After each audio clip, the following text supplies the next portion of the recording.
This is the peckish aristocrab. It can trap Pikmin in bubbles or swallow them whole. At least the aristocrab offspring isn't as scary. They're not as tanky, and they only produce a small amount of bubbles, so you can beat them pretty easily. One special thing about them is that they can hide. One special thing to know about the aristocrab, though, they can swallow a lot of Pikmin at once, at least for the peckish one. Well, yes, blue Pikmin are useful since they can be found in sea, but most of the time they're found in sand. Therefore, rock Pikmin wipe the floor with them. And if all else fails, just use a bomb rock.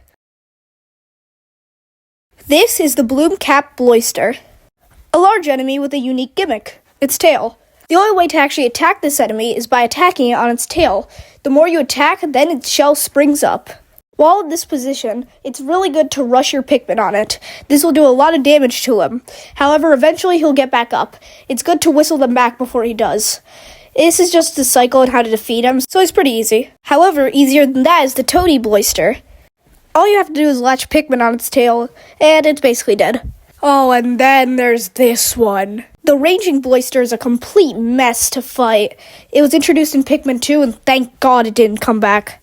He's tankier, he flies now, and you still need to hit him on his tail. Oh, and let's not forget the giant tongue that he can send down. Cavern for a King has nothing on Dream Den. This is the crusted rumpup. It has a full shell of armor, so where's his weak spot? Underneath his tail. Upon throwing 20 Pikmin, it'll reveal its final weak spot where you can actually do damage.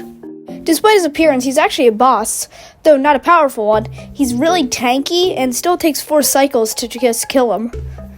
Be careful though, he's incredibly dangerous. If you lead a squad of Pikmin in front of him, they might get totally wiped. His dash attacks are really powerful, and they shouldn't be undermined at all. So when the tip of the tail appears, make sure you use all your Pikmin on it. And, maybe use a spray. Here's a fact for mostly every Pikmin enemy I had. Those rollers can kill anything. You straight up have a gun. Shove stuff, it is indeed the worst type of Pikmin. Why did Pikmin 4 take away your effect? Why did Pikmin 4 make you not ugly? Pikmin 1 Smoky Prog was actual death. It is a Sovereign Bulblax, not an Emperor. This man eats metal. Oh, that's a new enemy. It just poisons okay. Genuinely one of my favorite final bosses of all time. It takes way too much work to get this King Slime ripoff. This isn't a enemy, however, it was the first short that got 500 views, so I felt I had to include it. For the video I had this guy on, it took me so long to find this enemy, which I still don't know the name of. They actually rot in water. They're actually pretty useful if you need to blow up a wall and they're in front of them. Oh, less damage and a mediocre ability? This looks like an incredibly good Pikmin. This toddler has the same strength as a fully grown adult, mimicking itself. Rock Pikmin are completely impervious to this entire species. If I pull up with an ice Pikmin, he dies. God, he would taste so good on my plate. God, this boss is so cool. I hope they put him in more areas other than just the sandy place. There's like 5 different times you appear in the game. Please take a rest. This is one of those shorts where I got something wrong. They can't spit mud. Why do you have a glass tank built in your body? Despite its name, you cannot eat it. It's fire. You're so hard to hit, you know that? That's fliptastic! What was that? You want a gilded beetle? Sure. You think he tastes like bubblegum? It is an honor getting 50 subs, and I hope you know I could have done none of this if it weren't for you. This is the puffy blowhog. It's just a type of pig that flies that also spews air. In any other video game series, this would actually be barbaric. However, for Pikmin, it's probably the most normal thing they have. This is the icy blowhog, mainly the same, except for frigid air that he spews. It just freezes Pikmin players in Ochi. Now, the withery blowhog is actually very unique. It withers Pikmin's flowers, so it's not really harmful, except for if you're in a cave with deep coals, but it's still very unique. And then somebody shot them and they de-evolved. This is the fiery blowhog. It's a type of blowhog that doesn't actually fly. It just spews out flames. It's actually one of the most iconic enemies in all of Pikmin. Now, the Snowhog is probably my favorite one just because of his name. It's really clever how they combine snow and blowhog. But anyway, all it does is spew out icy, frigid air, just like the icy blowhog, except now it freezes Pikmin and it can't fly. This is the watery blowhog. It spews out water, yeah, what do you expect? Now, the tusk blowhog is where it peaked. No elemental powers, no wind, no fire, no water, just pure strength and dashing. This is the hermit crawmad, the cowardish aquatic species. Their main attack is to gobble your Pikmin and run away. However, they do have a massive weak spot, their body. So when they scuttle away, rush all your Pikmin on it. The bug-eyed crawmad is much different. Firstly, even when they try to gobble up your Pikmin, he is not vulnerable. The way to do this is by whacking Pikmin at their eyes. Rock Pikmin works the best. When you break both his eyes, his stomach will appear. That's the weak spot. That's where you can actually do damage. This boss can use 3 to 4 cycles, so make sure you use Ultra Spicy Spray. This is how purple Pikmin break all known laws of gravity. We only know of these claims because of the water wraith appearing in both Pikmin 4 and Pikmin 2. To sum up a confusing Piklopedia entry, he basically doesn't exist, at least in our world. And I am not talking about how he is a video game character. Another Piklopedia entry worthy to note, purple Pikmin break gravity when they jump. When they jump, they can turn something that's not even in the 3rd dimension into something inside their dimension. So yes, this form of him doesn't really exist. All of this happened because he jumped. If you couldn't tell by now, this is a remaster of one of my oldest Pikmin shorts. Does anybody remember berries? They appear in almost every mainline Pikmin game, yet they feel so obscure. Well, let's list out all the things you can do with them. Nectar! Yeah, that's it. And you might think Ultra Spicy Spray is a really important part of Pikmin. How can you say it's obscure? And I ask, how did you get them? Chances are, they're not from a berry tree. You probably got them from nectar eggs or ice Pikmin. They made it seem like a really big thing in Pikmin 2, even having its own enemy to go along with it. They even had purple berries for Ultra Bitter Spray.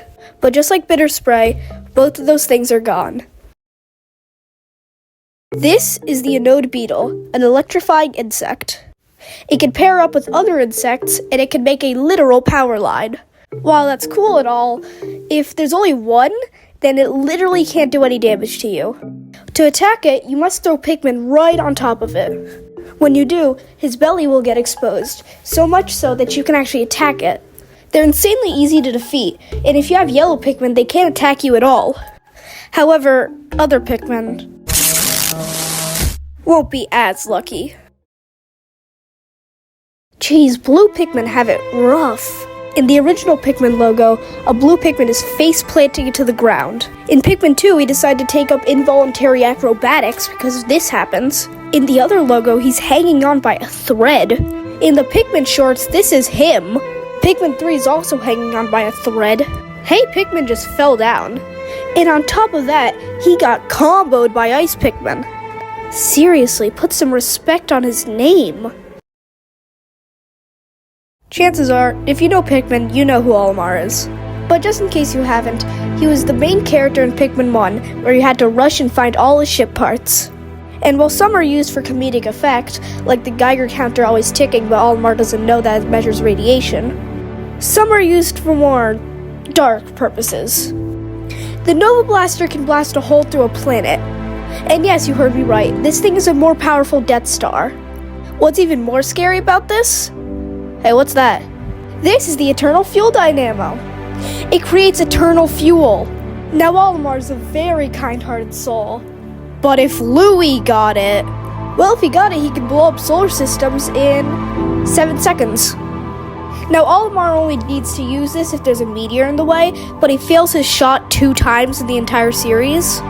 So now I just gave you the knowledge that Olimar can blast a hole through your planet.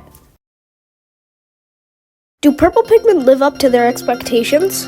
Let's see. Firstly, let's say their abilities. They can lift more than 10 times their weight.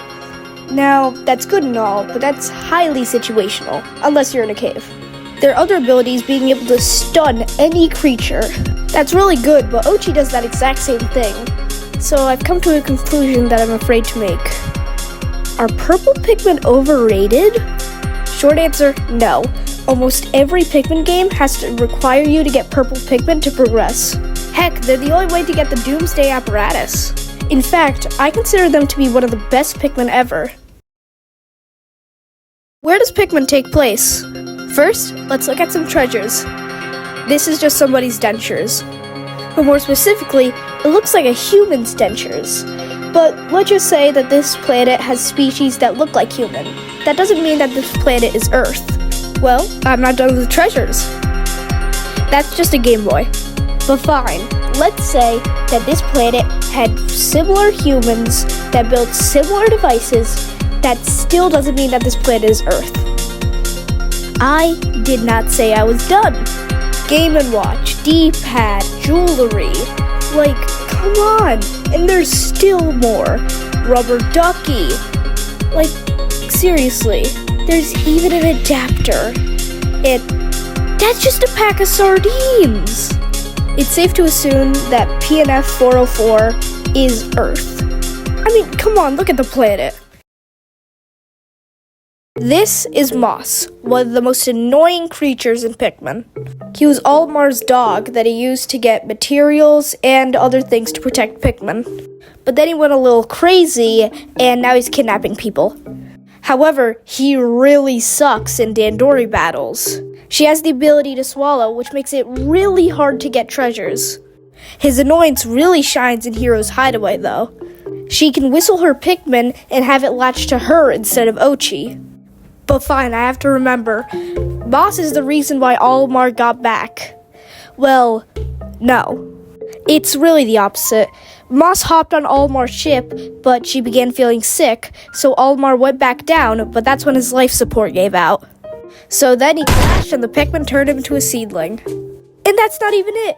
Ochi also got sick because of Moss, leading to the entire endgame of Pikmin 4. This is Ochi, one of the most helpful creatures in all of Pikmin. It can lift you and your Pikmin with ease.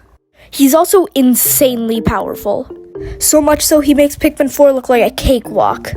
For starters, he can swim, which was exclusive to the blue Pikmin, but now that's another reason he's useless. He can swallow treasures that would usually take 100 Pikmin. He can rush anything and everything. I love Ochi with all my heart. But I have to admit, he's overpowered. He can also eat spicy spray if you want to feel like God. At least he can die, right? This is the Scrummy Bone, an item that heals Ochi, which is incredibly easy to farm. He's as powerful as 10 purple Pikmin. Here, do you want to play a game? I'm going to be describing 2 objects. However, they're actually described by Louis, and you have to guess which one belongs to which. First up, big enough that they won't notice if I sample a bit. Or, although it is colossal and nutritious, it is very hard to cook. So which one belongs to the giant bread bug, and which one belongs to the king of meats? Here's some time to think. Well, blue belongs to the bread bug, and red belongs to the king of meats. I keep forgetting I bring up my tights so often, yet I've never explained them. Well, they're just annoying. They have an odor that drives Pikmin to a state of panic, and they rush away from you. You have to whistle them back, and in places with lava or water, he could be a real problem. But they can be useful if you have some Pikmin left. They can drop materials, but they can also drop ultra spicy spray, along with regular nectar, but I'm more enticed by the ultra spicy spray. They spawn from certain nectar eggs, and if you can find the correct ones, they can be really easy to farm, especially because 16 of them appear in each herd. So, while creepy, they're actually pretty useful. This is the Pearly Clam Clamp. Yes, that's its real name. It's a creature that probably holds the most treasure out of any creature in all of Pikmin. In Pikmin 1, they store a ship part, and Pikmin 4, they're all over the place, but they still have a lot of treasures in them. They're very unique, as in stupidly overpowered if you're reckless. You see, to deal damage, you have to throw Pikmin on its fluffy inside. However, you need to whistle very soon, or else it'll clamp down on all your Pikmin. And trust me, there are going to be tons of situations which you'll think, oh, he's at very low health, I'll be able to beat him before he closes. and then he closes and eats all your Pikmin. This is a Bulbmin, and also official. They are found in caves being led by giant Bulborbs. However, if you defeat the giant Bulborb, you'll be able to tame them and you can actually use them as Pikmin. They're immune to literally everything except for getting eaten, and they're just better glow Pikmin. Oh, and you can find multiple in caves, which means you can start a cave with like 3 Pikmin, but you can upgrade it to 50. Sadly, there were only Pikmin 2 and never came back. Very sad, I know. Did you know that Pikmin 2 had real brands as treasure? And I'm not talking about just Nintendo. I'm talking about other big brands like Dr. Pepper. Yeah, that's right, they have a Dr. Pepper bottle cap as one of the treasures. However, one thing to note about these treasures, they only appeared in the Pikmin 2 version for the GameCube. They never appeared in the Switch version for some reason. They have other bottles like 7-Up, and weirdly enough, Duracell batteries. 4 of them. But in the Switch version, we got Super Battery. This is an Amphituber, more specifically a Whirlpool. They're amphibian and they're harmless. However, if they go out of water, they die. However, if they grow up, they can grow up into the yellow Wollihop. He's iconic, cute, and dangerous. What's not to love? Well, when he crushes 17 Pikmin, that's not to love. In Pikmin 4, he can become a chili hop. It's just ice. But you need to stay careful around the albino version. The Wollihop is not cute, but deadly. They're tankier and faster. That does not make sense, but somehow he is. However, something that I've just learned about them, you can literally one-shot them if you have ice Pikmin. You, sir, do you keep getting squashed by Wollihops? If so, this is what you gotta do. When the Wollihop jumps, there's a small delay before he lands. Use this delay to send ice Pikmin onto them. Then they'll come crashing down like a chandelier. So, in conclusion, the Master Hop sucks. Ladies and gentlemen, you're gathered here today to mourn the death of Pikmin Finder. What do you mean you don't know what Pikmin Finder is? Alright, fine, I'll explain it to you. When you first start the game, you'll find a red Pikmin sprout. You'll find more later on, but this is what you start with. After you pluck it, you'll get a notification saying to find treasure. As soon as you click it, well, you find treasure. After you collect one of the 30 treasures, you'll get another type of Pikmin, and you just keep gathering them until you get all 30 treasures. Pikmin Finder was such a cool concept, and it did play really good. It was very unfortunate that on 2024, December 31st, it shut down. This is the white Pikmin. The eensy-weensy tad bit of poison. It has a lethal amount of poison that kills anything if it swallows it. Well, depending on its HP. It's also immune to poison, which makes it really useful in some certain caves. Submerged castle. It's the fastest of any type of Pikmin. It is also the smallest of any type of Pikmin, which explains its speed. Now on the opposite side of the spectrum, we have the slowest and biggest type of Pikmin. It can lift more than 10 times its own weight. It also has the ability to stun enemies upon impact. Both their onions are locked behind one of the most annoying, tedious challenges of the game, Dan Doherty Challenge, and I suck at that. But now that I think about it, you can cheese every single fight in the game with them.